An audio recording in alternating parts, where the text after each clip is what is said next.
For centuries, the West portrayed Osiris as a simple god of death. But in Kemet, Wsir represents something much deeper, the consciousness of life's continuity, the principle of restoration, and the link between the visible and invisible worlds. In this narrative documentary, we dive into the true African roots of the Wsir myth, exploring its spiritual mysteries, the symbolism of its disintegration and rebirth, and how this archetype shaped the spiritual traditions of the African continent to this day. Before Greece, before Rome, before even the first philosophers of the Mediterranean dared to question the nature of existence, there already existed a knowledge, profound, ancestral, guarded on the banks of the great river that cuts through the heart of Africa like a silver serpent beneath the burning sun. In the lands the ancients called Kemet, the black land, fertile, eternal, the priests and priestesses already understood something that the modern world still struggles to accept. Nothing, absolutely nothing, really ends. Everything just changes form, transforms, is reborn. In an infinite cycle of death and renewal, this cosmic principle, this universal truth, received a name that would echo through millennia, crossing deserts, oceans, and the very fabric of time. Wsir, pronounced with reverence, with power, with the certainty of one who knows the secrets of eternity. But who was Wsir really? For the Greeks who arrived centuries later, he would be renamed Osiris, domesticated, reinterpreted, transformed into just another god of a distant pantheon, exotic. But for the people of Kemet, Wsir was never just a god. He was the very principle of continuity, the guardian of ancestral memory, the mirror of universal renewal.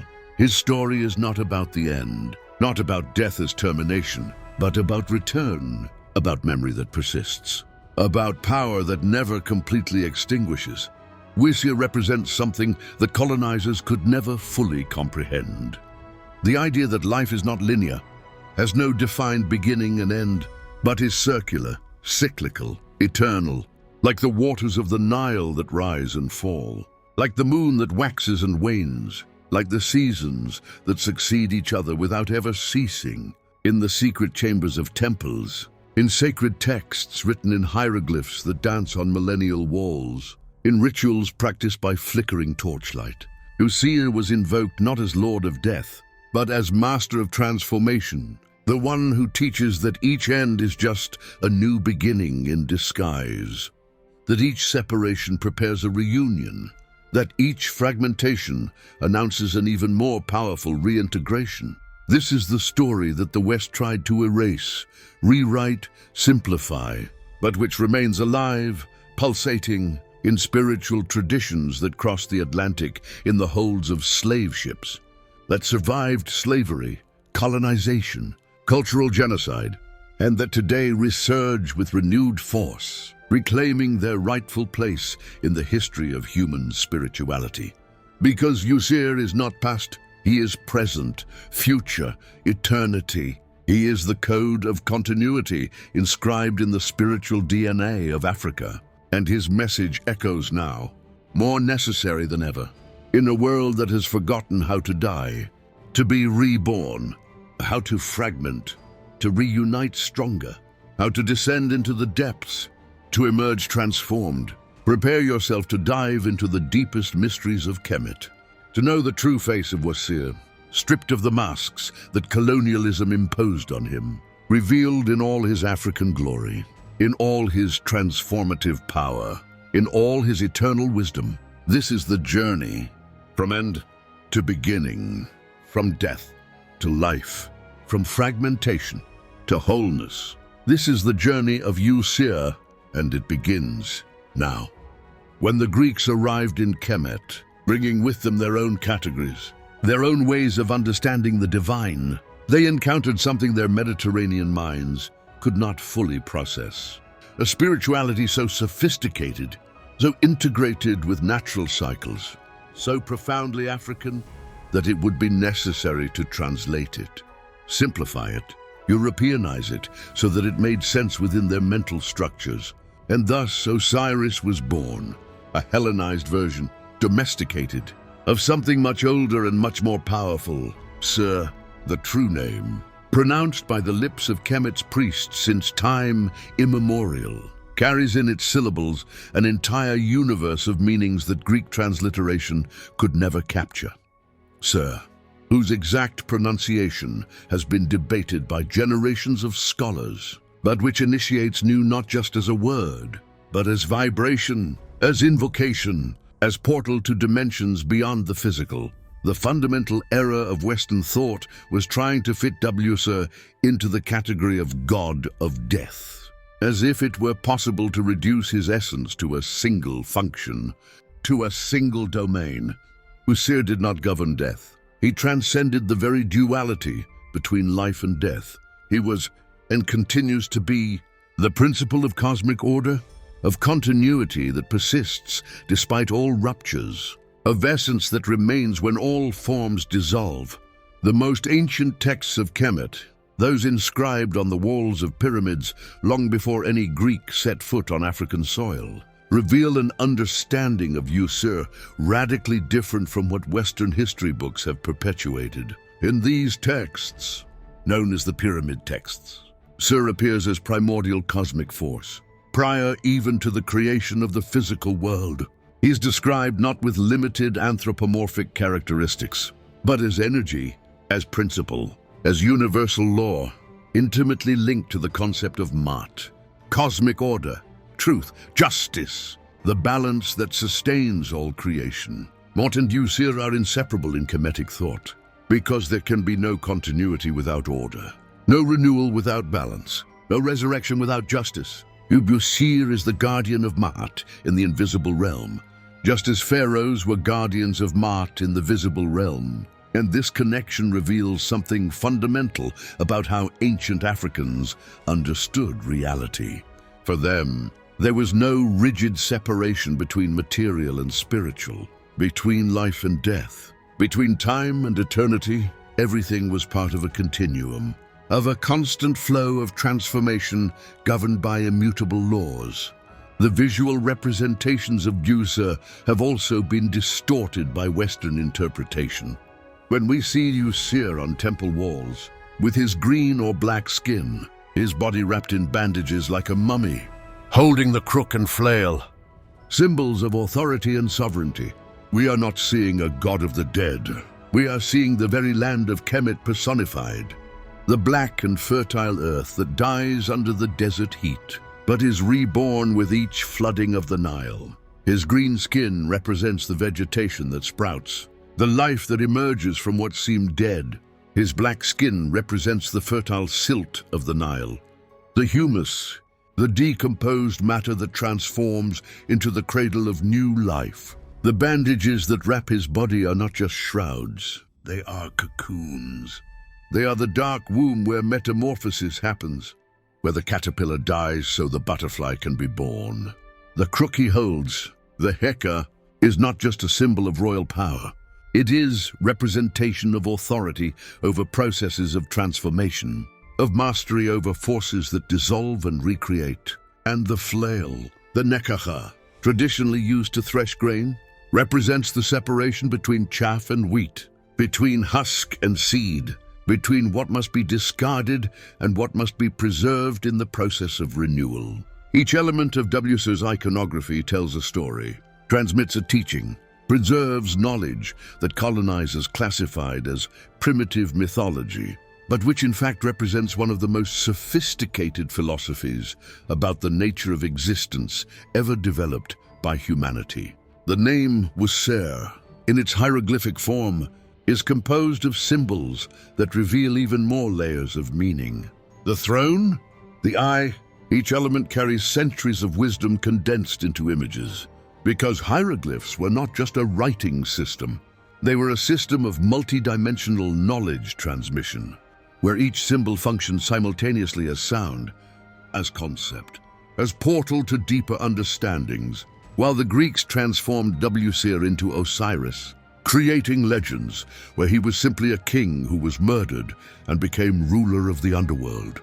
The priests of Kemet continued transmitting the true mysteries, in secret initiations, in oral teachings passed from master to disciple, in rituals that reproduced the journey of dissolution and reintegration that Wsir represents. For true knowers of the mysteries, Wsir was never a person, never a historical event. He was, and is, an archetype, a cosmic pattern, a universal law that can be observed at all levels of reality, from the cycle of seasons to the process of spiritual transformation through which every initiate must pass. Wsir is what happens when the ego dies, so the higher self can emerge.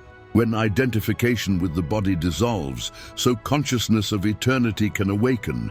When all masks fall, so the true face can finally be revealed. And here is the secret that colonialism tried to erase.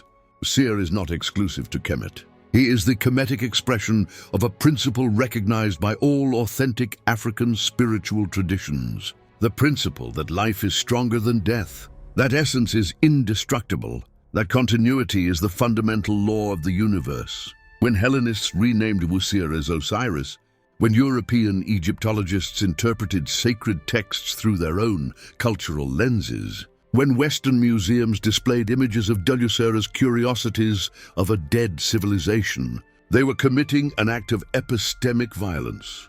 They were trying to kill, once again, that which by definition cannot die. They were trying to fragment, once again, that which always reintegrates stronger. But Wsir remains, just as he remained when Set fragmented him, just as he remained when Aset reconstituted him, just as he remained through millennia of foreign domination, invasions, looting, destruction. Because Wsir is not an idea that can be destroyed. He is a principle, a law, a truth, and truths, real truths, do not die. They just wait, patiently, for the moment of their return, of their resurrection, of their reaffirmation. And that moment is now. If you ask any Western Egyptologist about Osiris, the first thing you will hear is that he is the god of the dead, the lord of the underworld, as if his essence could be reduced to the role of guardian of tombs and judge of souls. But this interpretation reveals more about Western obsessions with death than about the true nature of Wsir. Because if you study the most ancient texts, if you listen to the hymns sung by priests at dawn, if you observe the rituals practiced during the Nile's flooding, you will discover something surprising. Wsir is fundamentally a deity of life, of fertility, of regeneration, of abundance. His connection with death is secondary, derived, an aspect of his greater function as Lord of continuity and renewal. To understand Wsir, one must understand the Nile, because Wsir is the Nile, and the Nile is Dusil, not metaphorically, but literally. In the way the Kemetics experienced reality, the Nile was not just a river for them. It was the vital artery of all civilization, the source of all life, the annual gift of the gods that transformed desert into garden.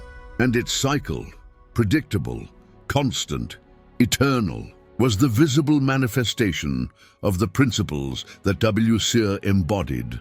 Every year, when rains fell in the mountains of Ethiopia, distant, invisible to valley inhabitants, the waters would begin to rise slowly, inevitably, carrying with them the black and fertile silt that would cover the banks, transforming the parched land into productive soil. This moment, this annual transformation, was experienced as the return of Wsir, his resurrection, his rebirth.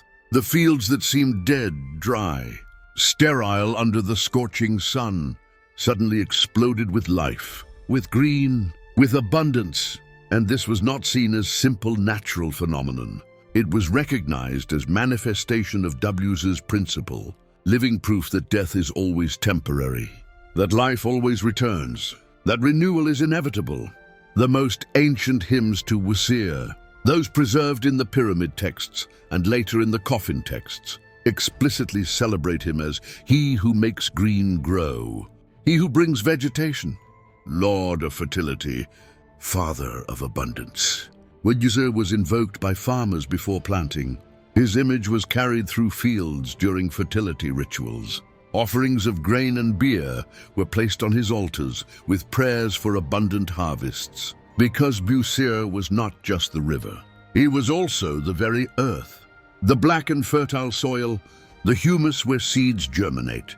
His color in representations, green or black, was not accidental. It was deeply symbolic. Green, the color of vegetation, of new life that sprouts. Black, the color of fertile earth, of nutrient-rich silt, of the darkness of the womb where life forms. And here we come to a crucial point that Western interpretation completely missed: the connection between Wsir and the moon. Because the Nile's cycle, although it seems solar to modern minds, was understood by Kemetics as fundamentally lunar. The waters rose and fell in patterns that echoed the moon's cycles. The waxing moon, full, waning, new, death and rebirth in perpetual cycle. Wsir was associated with the waning moon and the new moon, with the moment of darkness that precedes the return of light, with the cosmic womb, where regeneration happens in the dark, invisible, secret, before emerging renewed for all to see. This is the profound wisdom that the mysteries of Wsir transmitted. That death is not end, but womb, not termination, but gestation, not absence, but hidden presence, preparing the return. The body of Wsir, according to the narratives, was dismembered and scattered throughout the land of Kemet, and from each piece, each fragment, sprouted life, fertility, abundance. This is not just a story. It is an agricultural teaching, spiritual, ecological. When you place a seed in the earth, you are killing it, burying it, fragmenting its form. But from this death, from this fragmentation, emerges something greater: the plant, the fruits. New seed, multiplication, continuity. Wsir is this principle in action, observable, verifiable. Every Kemetic farmer, when planting his fields, was participating in the mystery of Wsir, was ritually reproducing his death and resurrection, was becoming part of the eternal cycle. And the connection goes even deeper, because Wsir was not just fertility of the land, but fertility in all senses: creativity, productivity, generativity, masculine potency, capacity to generate, to create, to bring to manifestation. The fertility rituals associated with Wsir, many of them considered obscene by Victorian colonizers who recorded them with barely disguised horror, were in fact sacred celebrations of creative power, of sexual energy as divine force, of the act of generating as participation in the cosmic mystery of continuity. Wsir and his feminine counterpart, Aset, represented the union of creative polarities, the masculine and feminine principle in eternal dance, generating, dissolving, regenerating, in cycles that mirror not just agriculture and seasons, but the very rhythms of the cosmos. The festivals of Wsir, celebrated at various times of the year, but especially during the Nile's flooding, were occasions of rejoicing, of celebration of life, of gratitude for abundance. They were not morbid events focused on death, but vibrant festivals, full of music, dance, offerings, processions, where the entire community recognized and honored the principle of perpetual renewal. During these festivities, figures of Wsir made from Nile silt and wheat seeds were created, called vegetating Wsir. These figures were planted, and when they sprouted, when green emerged from Wsir's black body, the message was clear for all to see. Life emerges from death. Continuity emerges from rupture.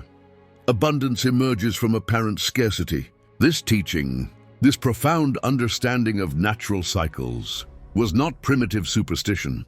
It was spiritual science. It was accurate observation of reality. It was ecological wisdom that recognized the interdependence of all things. Wsir taught that you cannot have harvest without planting, cannot have planting without the seed dying, cannot have new life without the old form dissolving. He taught that resisting death is resisting life, because one does not exist without the other. He taught that the secret of eternity is not avoiding transformation, but embracing it, flowing with it. becoming one with it. And this teaching, so necessary in our time of death denial, of attempts to freeze life in permanent forms, of fear of change and transformation, remains as relevant today as it was 5,000 years ago. Because Wsir is not past, he is present, future, eternal. He is the green that sprouts in spring, the waters that rise and fertilize, the seed that dies and multiplies, the moon that wanes and returns. He is the principle, eternal, immutable, of perpetual renewal. And as long as there is life, as long as there is death, as long as there is transformation, Wsir remains, reigning not over tombs, but over the very matrix of existence. The most famous narrative involving Wsir, the one that even children in Western schools learn in simplified form, is the story of his murder by his brother Set, his dismemberment, and his subsequent reconstitution by his sister-wife Aset. But this story, when told through Western lenses, completely loses its depth, its initiatic meaning, its nature as a map of spiritual transformation. For the modern Western mentality, obsessed with linear narratives of good versus evil, victim and villain, this becomes just another story of betrayal and revenge. Set is painted as the archetypal villain, pure evil, the jealous murderer, while Wsir is the innocent victim, the tragic hero. But this interpretation, this gross simplification, reveals a fundamental misunderstanding of the nature of African symbolic thought, of the role of myth as a vehicle for transmission of spiritual knowledge. In the tradition of Kemet, Set was not simply evil. He was the force of chaos, of rupture, of fragmentation, necessary, indispensable, so that reintegration could happen at a higher level. Set represented the desert storm, the drought, the scorching heat, the forces that apparently destroy, but which are in fact an essential part of the cycle. Without drought, without the heat that parches the earth, there would be no contrast that makes the Nile's flooding so precious, so miraculous, so celebrated. Set and Wsir are not opposites at war. They are complements in dance, thesis and antithesis generating synthesis, separation and union in perpetual movement. The dismemberment of Wsir, when understood symbolically, is one of the deepest spiritual teachings ever transmitted by humanity. According to the narratives, Set did not just kill Wsir, he tore him into 14 pieces. Some say 42, corresponding to the gnomes, the administrative divisions of Kemet, and scattered these parts throughout the land. Each part, each fragment, represents an aspect of human totality, because the human being, in Kemetic understanding, was not a simple unity, but an integrated multiplicity. Ka! The vital force, the double, Ba, the personality, the individuality, the illuminated being, the transfigured form, Ibi, the heart, seat of consciousness and will, Ren, the name, the true identity, and Shut, the shadow, the reflection, the unconscious aspect. Each of these aspects, each of these dimensions of existence, can be seen as one of the pieces of Wsir. And the initiatic process, the journey of spiritual transformation, begins precisely with fragmentation, with the recognition that we are not one, but multiple. We are not simple, but complex. We are not integrated, but dispersed. The ego, the everyday personality, is just one of the fragments, one of the parts, mistakenly taking itself for the whole. The spiritual journey begins when this ego is killed, when the illusion of its supremacy is undone, when we recognize that there are other aspects, other dimensions, other parts of ourselves that have been forgotten, repressed, exiled, scattered throughout the landscape of our psyche like the pieces of Wsir throughout the land of Kemet. Aset's search for the pieces of Wsir, her tireless journey through the four corners of the earth, is the perfect image of the journey of reintegration, of the search for the lost parts of ourselves, of the work of collecting, honoring, and reuniting all the fragmented aspects of human totality. And here is something crucial that Western interpretation completely misses. In most versions of the story, Aset does not find all the parts of Wsir. The phallus, the organ of generation, was devoured by fish, lost irrecoverable. For literalist minds, this is just a bizarre detail of the narrative. But for initiates in the mysteries, this carries profound teaching. The generative part, creative, sexual of Wsir, which represents the capacity to create in the physical world. In the material dimension, this is precisely the part that cannot be recovered, that must be recreated, reimagined, transformed. Aset, according to the narratives, creates a golden phallus, an alchemical substitute, a symbolic representation, not a literal reproduction. This teaches that reintegration is not a return to the original state, not a restoration of lost innocence, not a return to the Garden of Eden. Reintegration is a synthesis, a creation of something new that incorporates the experience of fragmentation, that is more conscious, more complete, more evolved than the original state of unconsciousness. Wsir, reconstituted, does not return to life as he was before. He becomes lord of a new realm, governs a new dimension, operates on a new frequency. He passed through death, through fragmentation, through dissolution, and emerged transformed, not as return to the past, but as advancement to a new form of being. This is the alchemical secret at the heart of Wsir's myth. All true transformation requires fragmentation, requires that we undo ourselves, that we lose our familiar contours, that we pass through the terror of dissolution. Medieval alchemists, many of whom secretly studied Kemet's texts, called this nigredo, the black phase, the death putrefaction, the stage where everything dissolves into primordial chaos before reintegration can begin. Without nigredo, without the descent into darkness, without the fragmentation of the ego, there can be no resurrection, no real transformation, only superficial changes.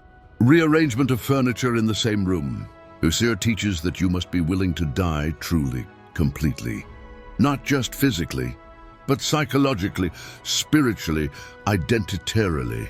Must be willing to lose who you think you are, to release all your identifications, all your certainties, all your masks. And then, and only then, in the void, in the darkness, in the apparent absence of everything, something new can begin to form, to emerge, to be born. The initiatic rituals associated with the mysteries of Wsir, practiced in the temples of Kemet and later spread throughout the Mediterranean world as Isiac mysteries, ritually reproduced this journey of death and rebirth.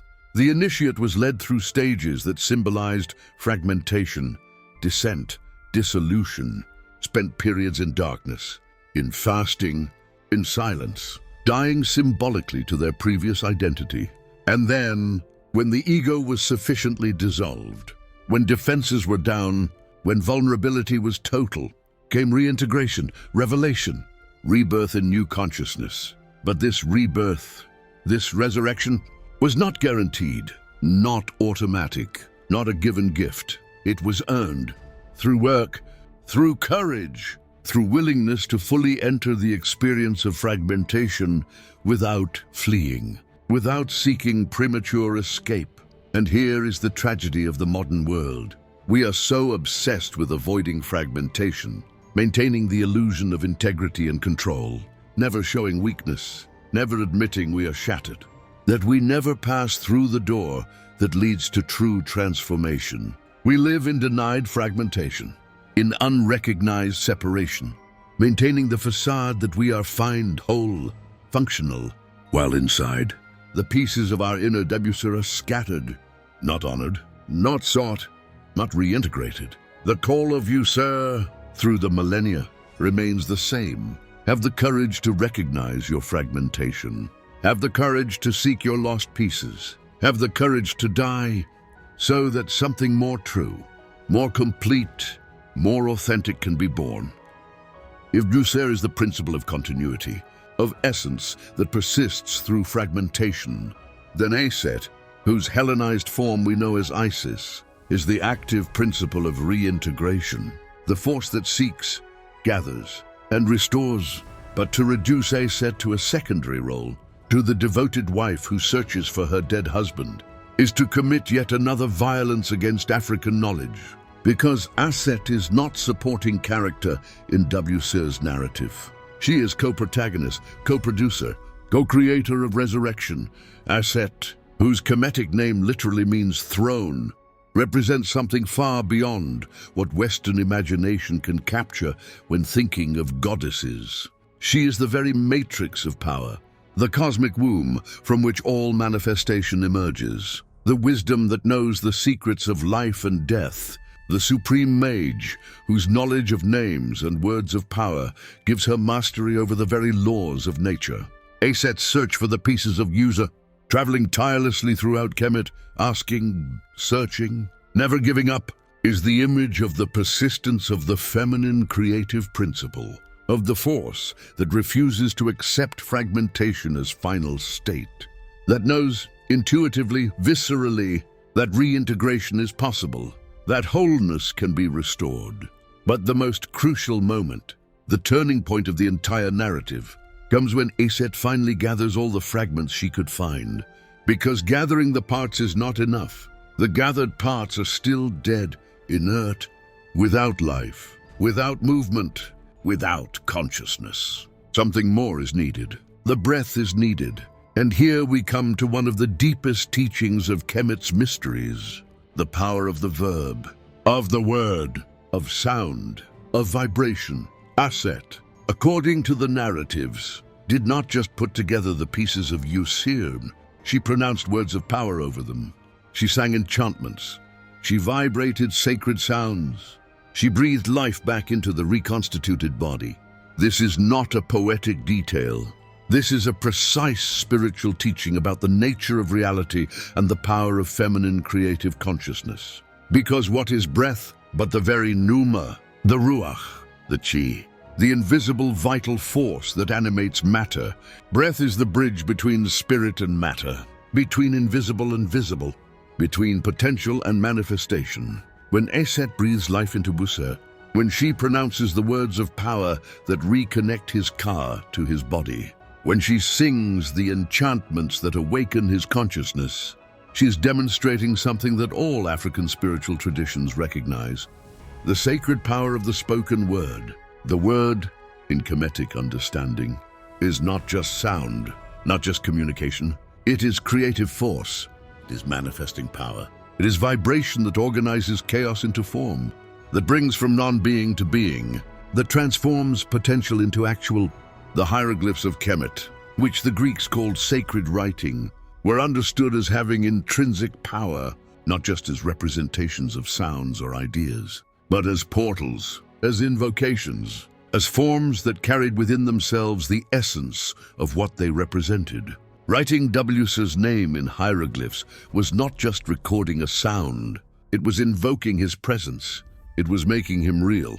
It was giving him renewed existence with each stroke. This is the secret that Aset knew, that every true name is an invocation, that every word of power is a creation, that every conscious vibration organizes reality according to its pattern. And the moment when she restores Wsir is not a passive act, not a supplicant prayer asking some superior god to intervene. It is an act of power, of knowledge, of mastery of the invisible laws that govern life and death. Aset, in the most ancient traditions, is described as she who knows the secret name of Ra, the true name of the sun, source of all power. And to know the true name of something, in Kemetic thought, is to have power over it. Therefore, Aset is supreme mage, mistress of enchantments, she whose words have power to transform reality. But there is another dimension, equally crucial, of the moment of Wsir's resurrection. The sexual dimension, erotic, creative, because Aset does not just breathe abstract life into Wsir, she awakens him sexually. She unites with him. She conceives from his reconstituted member. She generates Heru, new life, new consciousness, the synthesis between continuity and transformation. This aspect, which Victorian commentators tried to censor or spiritualize beyond recognition, is fundamental to understanding the complete teaching. Resurrection is not just restoration of what was. It is generation of the new. It is creation of something that did not exist before. Wsir alone, even reconstituted, would be just returned to the past. Aset alone, even with all her power, would be unrealized potential. But Wsir and Aset together, masculine and feminine, form and force, structure and energy, in sacred union, generate Heru, the divine child, the consciousness that inherits both Wsir's continuity and Aset's transformative power. This is the sacred trinity of Kemet. Not three separate gods, but three aspects of a single cosmic process. Wsir, the principle of continuity. Aset, the power of transformation. Heru, the consciousness that emerges from the union of the two. And this pattern, this triangular structure, echoes through all African spiritual traditions. We find in Yoruba, Olodumare, the feminine and masculine divine forces in constant creative dance. We find in Candomblé, the masculine and feminine orixas, whose interactions generate the world. We find even in African Christianity, where the Trinity was understood not through Greek theological abstractions, but through African sensibility for creative polarities. But let us return to Aset, because her role does not end with Wsir's resurrection. In fact, in many ways, it is where it begins, because resurrected Wsir does not return to the realm of the living, does not reassume his place as ruler of Kemet. He becomes lord of another realm, judge of souls, guardian of mysteries, and it is Aset who must protect Heru, the vulnerable child, the new that was born from the union between death and life. It is Aset who hides Heru in the marshes, who protects him from Set, who nurtures him until he is strong enough to claim his throne. This is another layer of the teaching. The new, transformed consciousness is always vulnerable in its early stages, needs to be protected, nurtured, hidden from the world's eyes until it is strong enough to assert itself. How many times do we try to manifest change prematurely, share our transformation before it is consolidated, assert new identity before it is rooted, and we see Set, the forces of fragmentation, destroy the fragile new that is trying to be born. Aset teaches patience, protection, the loving care that allows the new to grow in secret, in darkness, in privacy, until it is ready to emerge in all its strength. And there is yet another dimension of Aset that needs to be honored. Her role as protector of children, healer, benevolent mage who uses her knowledge not to dominate, but to heal, to protect, to serve life. While masculine images of power tend to be martial, aggressive, dominating, Aset represents a different power. The power that nurtures, that heals, that reintegrates, that transforms through love and wisdom, not through brute force. This is the sacred feminine power that patriarchy tried to suppress, demonize, ridicule as weakness. But Aset demonstrates that there is more real power in giving life, in restoring life, in protecting life, than in all the swords and armies of the world. The most iconic image associated with Wsir in Western popular consciousness, the one that appears in textbooks, documentaries, and Hollywood films, is the scene of judgment in the Hall of Maat. Wsir, seated on his throne, presiding over the judgment of the soul, while the heart of the deceased is weighed against the feather of truth, with Anpu, the guardian of the dead, and Jehuti, the divine scribe, as witnesses, and Amit, the devourer, waiting to consume those who fail the test. But this image, however powerful it may be, has been completely distorted by Western interpretation, transformed into yet another version of the Christian final judgment, with Wsir in the role of punitive judge, the heart being weighed as on a judicial scale, and Amit as equivalent of hell, devourer of sinners. This interpretation reveals much more about Judeo-Christian obsessions with guilt, punishment, and salvation than about the true spiritual philosophy of Kemet. Because the judgment of Wsir is not fundamentally about punishment or reward. It is about truth, about alignment, about coherence between what is professed and what is lived. It is about Maat. The word Maat, frequently translated simply as truth or justice, carries meanings much richer and more complex. Maat is truth, yes, but also order, balance, harmony, correctness, adequacy, reciprocity. The concept of Maat is at the heart of Kemet civilization. It is the organizing principle of both cosmos and society. The universe, in the Kemetic view, does not operate by the whim of arbitrary gods, but according to Maat, immutable laws, eternal patterns, mathematical and musical harmonies that govern everything from the movement of heavenly bodies to human interactions. And the pharaohs of Kemet were not simply powerful kings. They were guardians and maintainers of Maat. Their legitimacy did not come from military force, but from their capacity to maintain balance, to preserve order, to ensure that Maat prevailed over Isfet, chaos. Wsir, as Lord of Eternity, is supreme guardian of Maat in the invisible realm, just as the pharaoh is guardian of Maat in the visible realm. And the judgment, the famous weighing of the heart, is not an arbitrary test imposed by a capricious god. It is objective verification, almost scientific, of the soul's alignment with Maat. The heart, Ibn Kemetic, was not understood as the Greeks and later moderns would come to understand. It was not just the seat of emotions. The heart was seen as the center of consciousness, of will, of moral action. It was where intentions formed, where decisions were made, where character resided. And after death, according to the teaching, the heart could testify, could speak, could reveal the truth about how the person really lived. Not the masks they wore, not the words they spoke, but the real actions, the real intentions, the real being. The feather of Maat, against which the heart is weighed, is represented as an ostrich feather, light, delicate, almost weightless.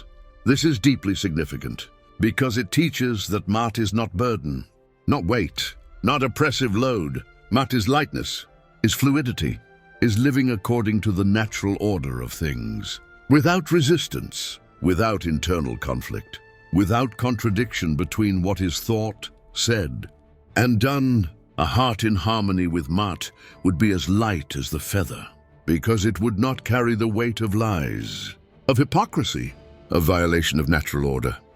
A heavy heart, heavier than the feather, would be a heart loaded with Isfet, with disorder, with actions that violated harmony, with life lived in misalignment with truth. And here is the crucial point that Western interpretation completely misses. The judgment is not about moral punishment in the Christian sense, not about obeying arbitrary commandments under threat of eternal damnation.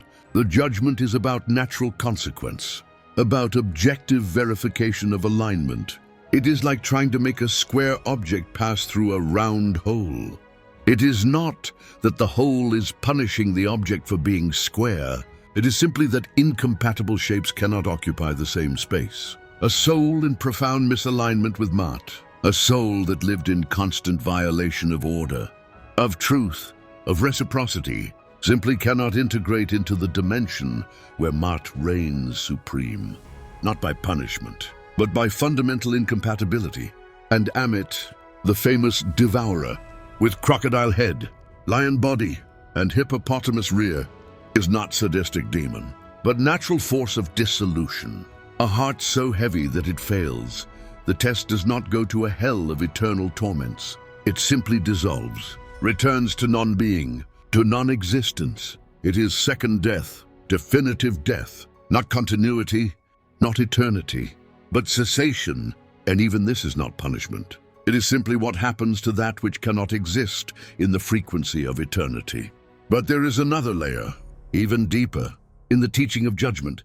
The famous negative confessions, declarations that the deceased must make before the 42 judges in the hall of Maat, are not confessions of sins in the Christian sense. They are affirmations of not having violated Maat in its multiple manifestations.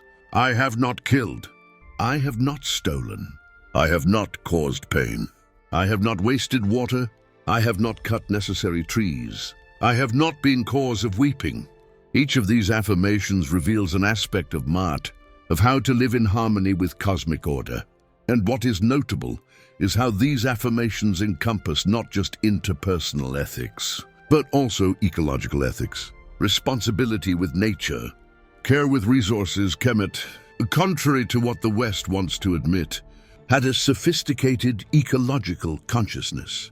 They understood that violating nature was violating Ma'at, was creating disorder that would have inevitable consequences. But let us return to Wsir, because his presence in the judgment is not as active judge, making decisions, pronouncing verdicts. Wsir simply is present, witnesses, represents. He is the standard against which everything is measured. It is Anpu who conducts the soul. It is Jehuti who records the result. It is the scale itself, operating according to immutable laws, that determines the outcome. Wsir is the consciousness that observes, that witnesses, that does not interfere, that allows natural consequences to unfold. And there is profound teaching in this too, because in true spirituality, there is no external judge. There is no arbitrary authority deciding our destiny. There is only ourselves, our actions, our choices, our intentions, and the natural consequences of all this, weighed on the immutable scale of reality. Wsir does not punish. Wsir does not reward. Wsir simply is. And his presence makes self-delusion impossible, makes lying impossible, makes it impossible to hide what we really are behind social masks. Before Wsir, the heart speaks, and truth is revealed, not by interrogation, not by torture, but simply by the impossibility of lying in the presence of absolute truth. This is the true terror of judgment, not the threat of external punishment, but the moment of seeing oneself clearly, without filters, without excuses, without rationalizations, the moment of confronting the truth about how we really lived, and the true heaven, the true Aru, the fields of reeds where the justified reside eternally with Wsir, is not arbitrary reward. It is simply where those aligned with Ma'at naturally belong, where they can exist comfortably, harmoniously, eternally, because they lived according to order. Now they reside in order, because they spoke truth. Now they inhabit truth, because they honored Ma'at. Now they enjoy Ma'at eternally. To fully understand Wsir's role as guardian of continuity after death, it is necessary to dive into one of the most sophisticated and misunderstood aspects of Kemetic spirituality, the multidimensional conception of the human soul.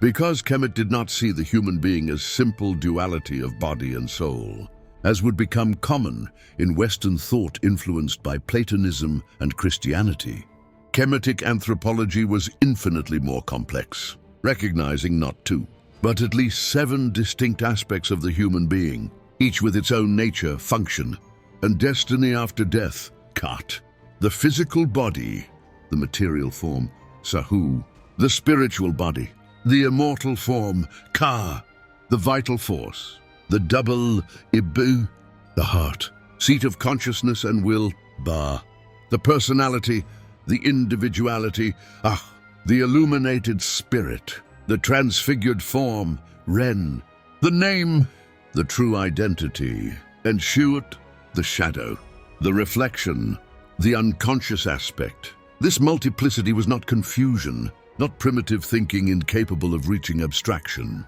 It was sophisticated recognition that the human being is multidimensional, that our existence operates on several frequencies simultaneously, that we are more complex than any dualist model can capture.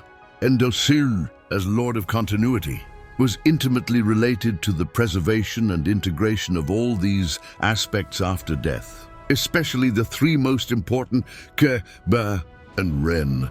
The Ka, frequently mistranslated as soul, was conceived as vital force, as energy that animates the body, as spiritual double that exists parallel to the physical form. The Ka was born with the person, but was not the person. It was like a battery, an energy source, a field that kept the form alive. After death, the Ka could continue existing, but needed sustenance, offerings, spiritual nourishment.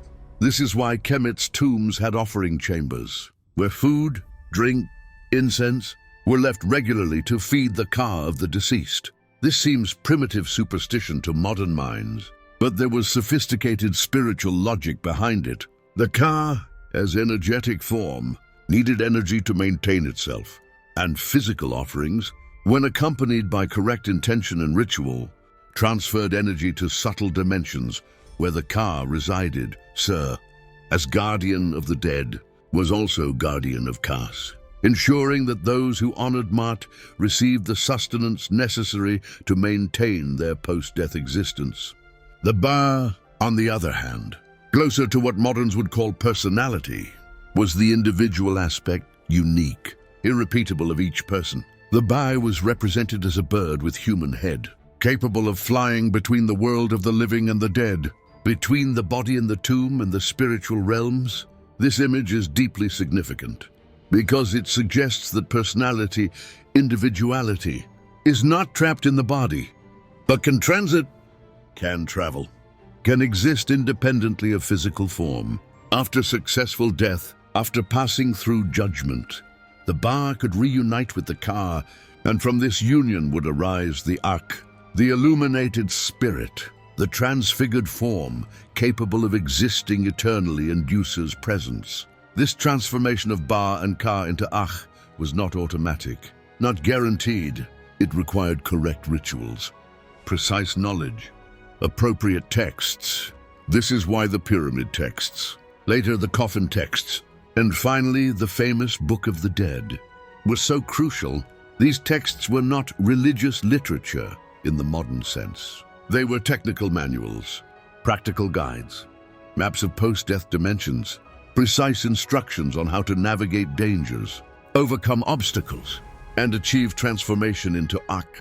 And Wsir, again, was central in this process, because it was he who knew the way, he who had passed through death and rebirth, he who could guide others through the same journey.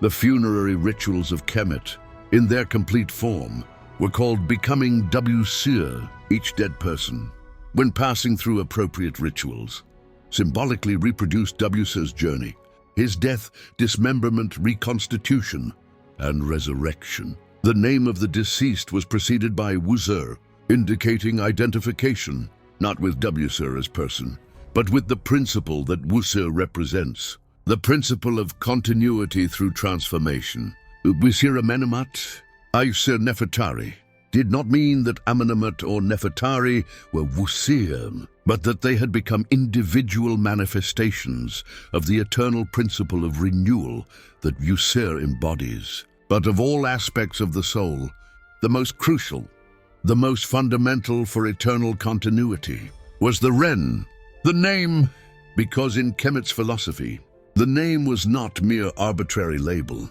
The name was the very essence of identity, the unique vibration that defines and individualizes a being. To know the true name of something was to have power over it, power to invoke it, to control it, to influence it. This is why pharaohs had 5 names, each revealing a different aspect of their being, and why the names of gods were guarded with such care, revealed only to initiates, protected from profanation. To destroy someone's name, to erase their inscriptions, to deface their hieroglyphs, was the worst possible violence, worse than killing the body, because it was killing the possibility of eternal continuity. Without name, without Ren, there was no way for Ka and Ba to reconnect after death, no way for Akh to emerge, no way for the person to continue existing in any dimension. This is why pharaohs who fell into disgrace had their names erased from monuments, their cartouches destroyed, their memories officially annihilated. It was an attempt to kill them not just in the present, but for all eternity, to completely erase their existence from all planes, and inversely, to preserve someone's name, to pronounce it regularly, to recall it in offerings, was to keep them alive, was to give them continued existence, was to ensure their immortality. To speak the name of the dead is to make them live again, says an ancient text, and this teaching persists in African traditions to this day. The importance of ancestors, the practice of invoking their names, of telling their stories, of keeping their memories alive, is not sentimentalism. It is spiritual practice rooted in Kemet. It is recognition that as long as we speak someone's name, as long as we remember who they were, they continue existing, not just in our memory, but in subtle dimensions where the name, the Ren, anchors their presence. Wsir, as guardian of names, as scribe of the eternal, ensures that those who honored Mat have their names preserved in the immutable records of eternity. And here is something profound about Wsir himself. His name, Sir, continued being pronounced, invoked, remembered. For more than 5,000 years, temples were destroyed, statues broken, texts burned, but the name remained, transmitted from generation to generation, from tradition to tradition, to the present moment. And according to the very philosophy he represents, as long as his name is pronounced, Wsir lives. Wsir remains. Wsir continues exercising his influence, not as separate entity there in some distant beyond, but as living principle here, now, operative in any moment when death transforms into life, when end reveals itself as beginning, when fragmentation prepares reintegration. This is the true immortality that Wsir teaches, not the survival of individual ego, not the continuity of mundane personality, but participation in the eternal, identification with principles that transcend form, dissolution of the small self in the great self that never is born nor dies. And paradoxically, it is precisely through this dissolution, this death of limited identification, that true individual continuity becomes possible. Because when we stop identifying with what is transitory, with what inevitably passes, and identify with what is eternal, with immutable principles, we become participants in eternity, not as observers, but as expressions, as unique and irrepeatable manifestations of the eternal. This is the final mystery of Wsir and the multidimensional structure of the soul, that we preserve our individuality precisely by transcending it, that we achieve immortality precisely by dying to the illusion of separation, that we become eternal precisely by recognizing that we always already were. Wsir is not exclusive to Kemet. This is a truth that Western Egyptologists, obsessed with keeping Kemet isolated, exceptional, separate from the rest of Africa, have systematically obscured. But when we observe the spiritual traditions of the African continent with eyes free from colonial prejudices, when we listen to the narratives, the myths, the cosmologies of different African cultures, a pattern emerges, clear, undeniable, powerful. The principle that Wsir represents: continuity through death, renewal through fragmentation, life that persists beyond all transitory forms. This principle appears repeatedly throughout Africa, with different names, with different narratives, but with the same profound essence. Nzambi, the creator god of the Congo people, shares with Wsir the aspect of being associated both with the origin of life and with the realm of ancestors. Nzambi is not just distant creator, but constant presence that connects the living to the dead, that ensures continuity between generations, that guarantees that ancestral wisdom remains accessible to descendants. In Congo thought, as in Kemet, there is no rigid separation between living and dead. There is continuity, there is communication, there is constant interaction between dimensions. The ancestors, Bakulu, have not departed. They transition to another mode of existence, but remain active, present, influential in the life of the community. And this understanding, this philosophy of ancestral continuity, directly echoes Wsir's teachings. In the Yoruba tradition, Olodumare, the supreme source, delegates powers to Orixas, who govern different aspects of existence. And among these Orixas, we find Obaluaye Omolu, the Lord of Earth, of transformation, of disease and healing. He who knows the mysteries of life and death. The similarities with Wsir are undeniable, both associated with Earth, with processes of decomposition and renewal. with knowledge of the boundaries between life and death, and more broadly, the entire structure of Yoruba spirituality, with its recognition of the multiplicity of aspects of the human being, with its emphasis on communication with ancestors, with its initiation rituals that reproduce symbolic death and rebirth, resonates deeply with the mysteries of Wsir, Brazilian candomblé, Cuban leukemia, Haitian vaudou. All these traditions of the African diaspora carry in their spiritual DNA the same principles. When a son or daughter of Santo passes through the initiation ritual, through Bori, through Phaedra, through Kosh, they are reproducing Wsir's journey. Death of the old self, rebirth in new identity, connection established between dimensions that allows the Osiris to mount the initiate, manifest through them. The Dogon of Mali, whose surprisingly sophisticated astronomical knowledge shocked Western anthropologists, have in their cosmology Ama, the supreme divinity, and Nomo, ancestral beings who brought civilization, knowledge, order. Dogon narratives about death and cosmic rebirth, about cycles of destruction and renewal, about the soul's journey through different dimensions after death, parallel and in some cases surprisingly similar to Kemet's teachings. Coincidence? Colonial scholars would say yes, that they are independent developments, that any similarity is superficial. But the more likely truth, the truth that linguistic, cultural, and genetic evidence increasingly supports, is that Kemet was not isolated civilization, but part of an African cultural continuum, connected by trade, migration, and knowledge transmission with other cultures of the continent. The Nile Valley was not boundary, but highway. The pharaohs of Kemet came from all over Africa. Nubian dynasties ruled Kemet. Cultural exchange with Kush, Punt, and beyond was constant, and knowledge, especially spiritual knowledge, traveled along with people and goods.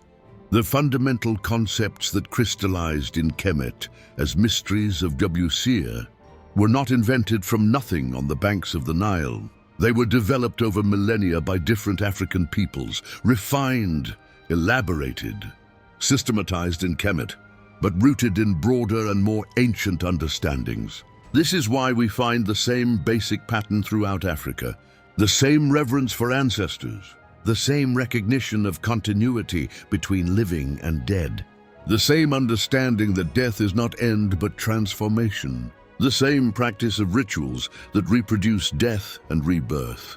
This is not coincidence. It is common heritage. It is African philosophy, of which Wsir is one of the most elaborate and well-preserved expressions. But Wsir's influence did not stop at Africa's geographical borders.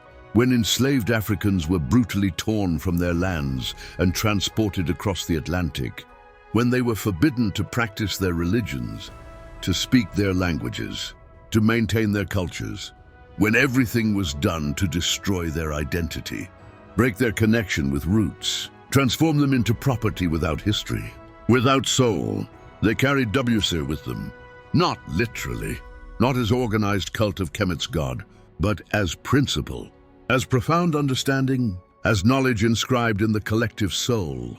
And this knowledge, this understanding, allowed them to survive what should have destroyed them. Because Wsir teaches that fragmentation is not end, that dismemberment prepares reintegration, that even when everything seems lost, when identity is shattered, when community is dispersed, when body is chained, essence persists, awaiting the moment of its reconstitution.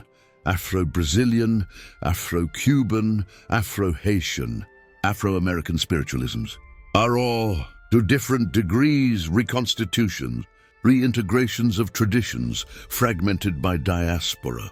Like Aset gathering the pieces of Wsir, the enslaved and their descendants gathered fragments of memory, pieces of ritual, shadows of cosmology, and created something new, something that honors the ancient while responding to the present, that maintains continuity while transforming. And the Rastafari movement, born in Jamaica, carries in its spiritual DNA the same principle. When Rasta speak of Zion, of return to Africa, of Babylon as system of death that must be transcended. When they proclaim that Jah lives, that the emperor continues, that connection with roots is inalienable, they are echoing, perhaps without knowing the name, the same teachings that Wsir transmitted 5,000 years ago: death and rebirth, fragmentation and reintegration, past and future collapsing in the eternal present. Pan-Africanism, as political and cultural movement, is also rooted in this philosophy of continuity. Marcus Garvey, W.E.B. Du Bois, Kwame Nkrumah, Amilcar Cabral, all intuitively understood something that Wsir teaches, that Africa's fragmentation, its colonial division, its exploitation, its disarticulation did not destroy its essence, and that reuniting the pieces, reintegrating the continent, restoring connections, is not just politics. It is spiritual process. It is healing. It is resurrection. And in the arts, in music, in Afro-diasporic literature, the theme of death and rebirth, of journey through the underworld, of Black identity's resurrection, appears constantly. Miles Davis playing Kind of Blue after his silent retreat, rebirth through ego death. John Coltrane achieving a love supreme through profound spiritual transformation. Transcendence through descent. Toni Morrison writing Beloved, where the dead do not die, where trauma is transformed, where memory becomes portal to healing. All these artists, consciously or not, are working with the same energy, the same principle, the same truth that Wsir embodies. And today, when movements like Black Lives Matter proclaim that Black Lives Matter, that names of victims of police violence must be said, remembered, never forgotten, they are operating according to ancient wisdom of Ren, of the power of the name, of the importance of speaking the names of the dead to keep them alive, to ensure their journey was not in vain, to guarantee they continue. Wsir's legacy in Black Africa and in its diaspora is not question of direct cult to an ancient deity. It is question of principles that inform, that shape, that sustain the resistance, the survival, the renewal of African peoples through millennia of adversity. Wsir lives not in stone temples, but in each practice of ancestral reverence, in each initiation ritual, in each liberation movement, in each act of remembering and honoring those who came before, in each refusal to accept death, fragmentation, annihilation as final word.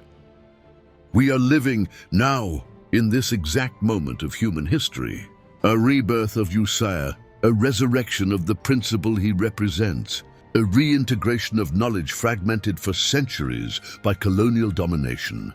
And it is no coincidence, no accident, that this is happening precisely now, when Western civilization itself, the colonial project that tried to suppress Wsir and everything he represents, enters terminal phase, when its contradictions become unsustainable, when its promises of infinite progress reveal themselves as lies, when its contempt for death, for earth, for natural cycles, threatens to destroy the planet itself, because Wsir always returns when necessary, always when fragmentation reaches critical point, always when disintegration prepares the ground for new synthesis. And we are, unquestionably, in such a moment. The West, in its arrogance, believed it could conquer death through technology, through medicine, through denial. It built entire society based on avoiding, postponing, denying the reality of death, of transformation, of the necessity of cyclical renewal. And the result we are seeing now, ecological crisis, because society that denies death also denies nature's cycles. Spiritual crisis, because society that avoids death also avoids depth, transcendence, meaning. Political crisis, because systems built to last eternally, without renewal, without transformation, inevitably calcify, corrupt, rot. And in this moment of global crisis, of civilizational fragmentation, people around the world, especially but not exclusively people of African descent, are rediscovering the mysteries of Wsir, not necessarily under that name, not necessarily through academic study of Egyptology, but as living wisdom, as knowledge that resurges when necessary. The movement of return to African traditions, practiced by growing numbers of Afro-descendants in diaspora, is manifestation of Wsir. It is recognition that fragmentation imposed by slavery and colonization did not destroy essence, that pieces can be reunited, that identity can be reconstituted, that continuity can be restored through memory, ritual, deliberate reconnection with roots. When young black people in the United States, Brazil, Caribbean, Europe decide to study African languages, learn about pre-colonial history, practice ancestral spiritualities, adopt African names, they are participating in Wsir's resurrection. They are gathering fragments. They are reconstituting the dismembered body of African identity. And this is not regression, not flight to idealized past. It's exactly what Wsir teaches. That reconstitution is not mere restoration, but creation of something new, that incorporates the experience of fragmentation, that is more conscious, more resilient, more powerful than the original state. Afrofuturism, artistic and philosophical movement that imagines futures where African perspectives are central, where technology and tradition merge, where ancestrality and innovation coexist, is perfectly Osirian in its essence. Sun Ra, pioneer of Afrofuturism, proclaiming he came from Saturn. That space is the place. That ancient Egyptian wisdom and cosmic technology are one, was channeling, perhaps without knowing the name. Wsir's principle, death and rebirth, fragmentation and reintegration, past and future collapsing in the eternal present. Octavia Butler, writing about Onkali, who transform humanity through hybridization, about Earthseed that embraces change as divinity, was working with Osirian themes, transformation through dissolution of old forms, continuity through radical metamorphosis, and K. Jemisin, creating worlds where orogenies control Earth tectonics, where moon returns after millennia of separation, where cycles of destruction prepare renewal, is, consciously or not, rearticulating in science fiction context the same patterns that Wsir represents. And it is not just in arts, in culture, social justice movements, of reparation, of decolonization, are all fundamentally dealing with Osirian questions. How to reunite what was fragmented, how to heal what was broken, how to restore continuity where there was violent rupture, how to honor the dead, the ancestors, those who were lost, while building viable future for descendants, reparations. Concept still controversial but increasingly discussed, is profoundly Osirian. It is recognition that unpaid debts generate imbalance, that violations of Maat have consequences that persist through generations, that justice requires not just ceasing harm, but actively repairing damage, restoring balance, reconnecting what was separated, the movement of return of stolen artifacts, works of art, human remains, from European museums to African nations of origin, is also fundamentally about reuniting fragments, about reconstituting cultural body dismembered by centuries of colonial looting. Each returned statue, each repatriated manuscript, each ancestral skull returned to homeland, is piece of Wsir being recovered, and growing global ecological consciousness, especially perspectives that recognize Earth as sacred, that see humans as part of, not separate from, nature, that understand necessity of living in harmony with natural cycles, is rediscovering wisdom that Wsir represented for ancient Kemetics, that life and death are inseparable, that decomposition is necessary for renewal, that trying to avoid death leads to stagnation, putrefaction, collapse, that true sustainability requires accepting, embracing, working with cycles, not against them. Permaculture, regenerative agriculture, practices that work with natural decomposition, with nutrient cycles, with ecological succession, are practical applications of Osirian principles, death serving life, fragmentation generating fertility, and preparing new beginning, and even in apparently secular realms.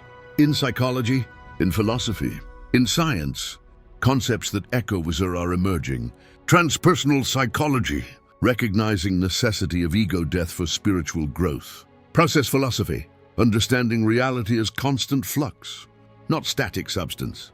Quantum physics, revealing that matter is energy, that particles are also waves, that observation affects observed, that universe is much stranger, more fluid, more interconnected than mechanistic materialism ever imagined. All these developments, each in its own way, are reconverging to understandings that Wsir represented. That form is transitory, but essence persists. That separation is illusory, but connection is fundamental. That death and life are aspects of greater continuity. And perhaps most importantly, global movement of people, especially youth, questioning dominant narratives, rejecting false promises of consumerism and infinite growth, seeking meaning, authenticity, deeper connection with something greater than individual egos. This spiritual awakening, this hunger for transcendence, this need for ritual, for community, for purpose, is not weakness, not regression. It is recognition that human soul needs what Wsir represents, needs connection with eternal, with cyclical, with transcendent.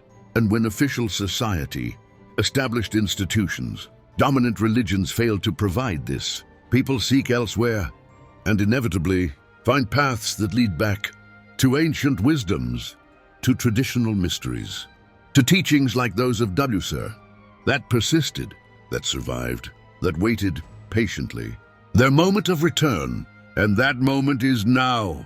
Wsir is resurrecting, not as distant God worshipped in stone temples, but as living principle, recognized, applied, lived by millions who may never have heard his name, but who experience his truth. Each person who faces their own fragmentation with courage, who does not flee from ego death, who allows transformation to happen even when terrifying, is living Wsir's mysteries. Each community that refuses to accept fragmentation as destiny, that works to reunite the shattered, that rebuilds connections, that restores continuity, is practicing Wsir's ritual. Each movement that honors ancestors, that speaks names of the dead, that keeps memory alive, that recognizes that present is built on foundations of the past, is serving Wsir's principle. And this will not end, cannot end, because Wsir is not fad, not trend, not temporary phenomenon. Wsir is law of the universe, is how reality works, is pattern that repeats at all levels, from cosmic to personal. And therefore, Wsir will remain, Wsir will continue, Wsir will resurrect. Whenever necessary, whenever called, whenever fragmentation cries out for reintegration. Because Wsir is not memory, Wsir is future. Wsir is not past, Wsir is eternal present. Wsir did not die, Wsir cannot die.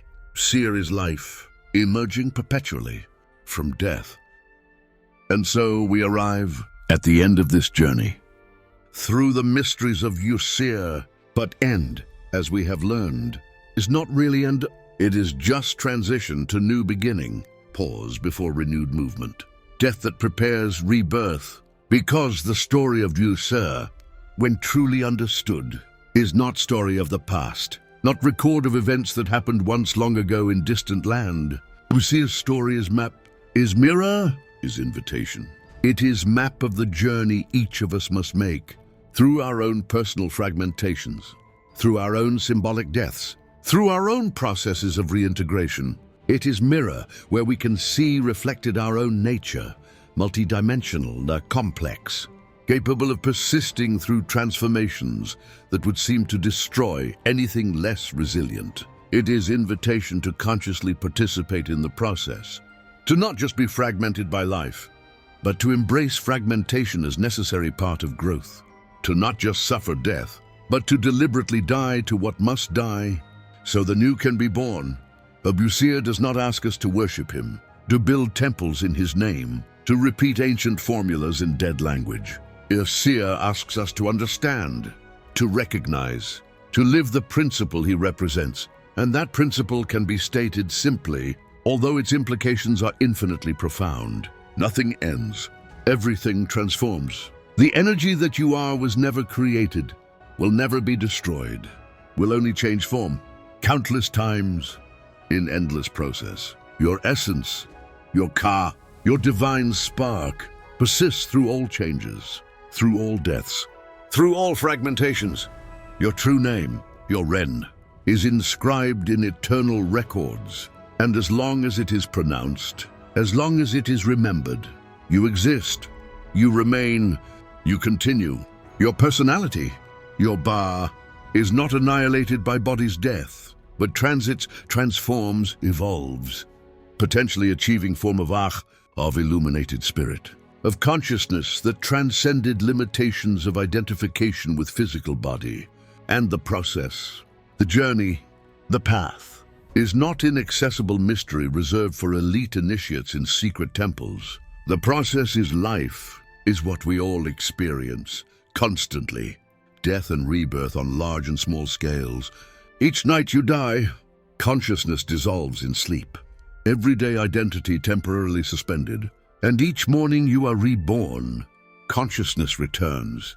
Identity reconstituted. Memories gathered. Continuity restored. Each relationship that ends is death. Each new relationship is rebirth. Each lost job, each city change, each identity transformation is fragmentation followed by potential reintegration at new level. Each trauma is dismemberment. Each healing is reconstitution. Each crisis is descent into underworld. Each resolution is resurrection. Wsir is not out there, in some distant realm, governing dimensions to which we have no access. Wsir is here, now. In you, in me, in each transformation process happening at this exact moment in billions of lives around the planet. And recognizing this, understanding this, living conscious of this, changes everything. Because when you know death is not end, you stop being so afraid of it. When you understand fragmentation prepares reintegration, you stop resisting necessary crises so much. When you recognize you are participating in eternal process, that what you are in essence never began and will never end, you relax into the current of existence, stop fighting the river, begin to flow with it. And this is not fatalism, not passivity, not giving up agency. It is exactly the opposite. It is when you stop wasting energy fighting the inevitable, against cycles, against nature of reality, that you find true power, power to work with forces of transformation, not against them, power to consciously die to what must die, so the new can be fully born, power to gather your own fragments, to reconstitute your own wholeness, to resurrect your own dormant divinity. This is Wsir's true legacy, not set of beliefs to accept, but wisdom to live, not religion to follow, but reality to recognize. And this wisdom is particularly crucial now, in this historical moment of global transition, of civilizational crisis, of fragmentation on planetary scale.